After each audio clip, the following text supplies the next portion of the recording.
أعوذ بالله السميع العليم من الشيطان الرجيم بسم الله الرحمن الرحيم الصلاة والسلام على أشرف المرسلين سيدنا وحبيبنا محمد وعلى آله وصحبه أجمعين. Assalamu alaikum wa rahmatullahi ta'ala wa barakatuh. On se retrouve une nouvelle fois avec grand plaisir pour un nouvel épisode de notre série sur la méditation des chapitres de la foi du Sahih de l'imam Bukhari. Aujourd'hui, nous allons voir donc deux hadiths, le hadith 54 et le hadith numéro 55. Le premier hadith va en fait imposer la règle, on va dire, générale. C'est une parole du prophète sallam qui va nous donner un sens général d'un élément qui va être très important, qui va constituer la religion dans son ensemble. Et vous allez avoir un hadith, le hadith suivant, qui va en fait illustrer, donner un cas pratique sur ce principe-là. Donc le premier hadith fait partie des 3 ou 4 grands hadiths qui vont régir la religion musulmane. On en avait déjà un peu parlé lorsqu'on avait parlé du hadith qui va traiter du licite et de l'illicite.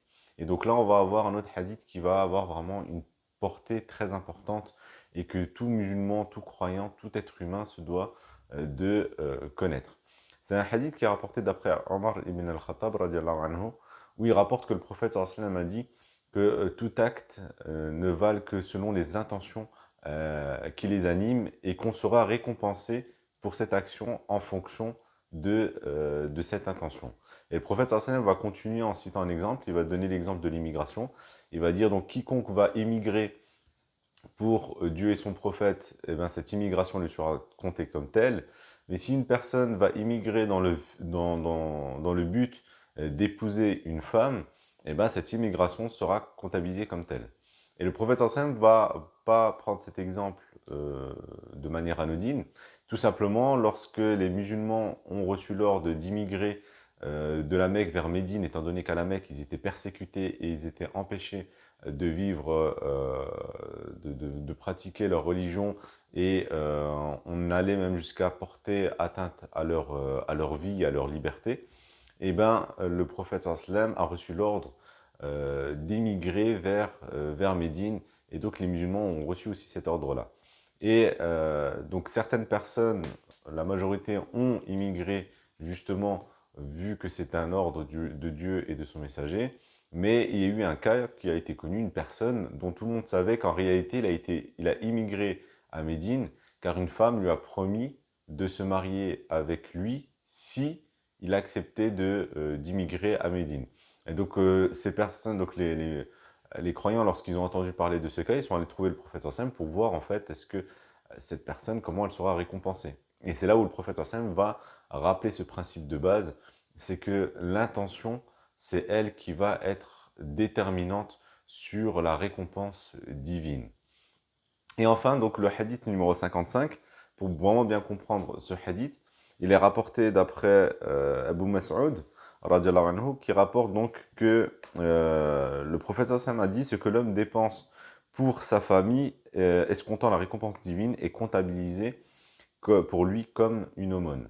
Donc là, on a cet exemple vraiment où le prophète sallam donc nous donne une parole qui est très importante, c'est que toute personne qui va travailler, ne serait-ce que dans le but de nourrir, de subvenir aux besoins de sa famille, donc de son épouse, de ses enfants, mais même à plus large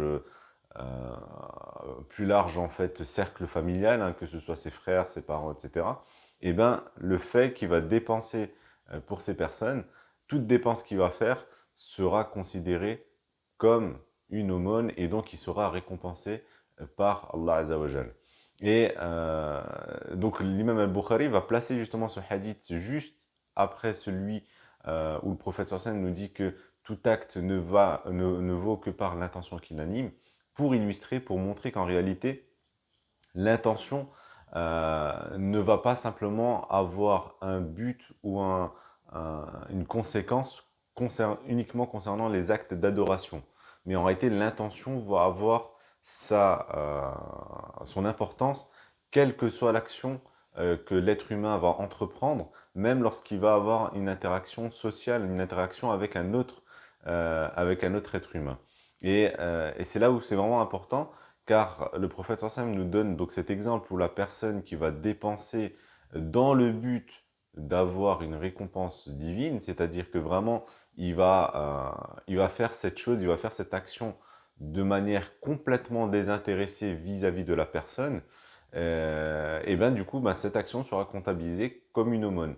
Et c'est vraiment ça qu'il faut retenir au final, c'est que le croyant se doit, pour toute action qu'il va faire, que ce soit un acte d'adoration ou un acte qui va dire qui va être plus ou moins banal, il faut toujours que, en fait, avant de faire cette action-là, ou ce qui va motiver notre action-là, n'est pas un intérêt que l'on va avoir d'autrui. Par exemple, si on va venir en aide à une personne, que ce soit de manière euh, psychologique ou mentale, je veux dire, ne serait-ce qu'en donnant une parole, qu'en disant une parole réconfortante, ou, ou d'un point de vue financier, en l'aidant financièrement, etc. Il faut en réalité que ce qui nous motive à agir, c'est de rechercher la satisfaction divine et d'espérer la récompense divine. Si c'est le cas, eh ben Allah Azzawajal nous récompensera justement et nous accordera cette récompense-là. Par contre, si c'est juste simplement dans le but d'avoir les faveurs d'une personne, d'être bien vu auprès de cette personne, d'être bien vu auprès d'une autre personne, etc., là, à ce moment-là, on va récolter au final que ce qui va motiver notre acte. Autrement dit, on va avoir cette faveur-là, on va avoir cette reconnaissance, mais ça va s'arrêter à là.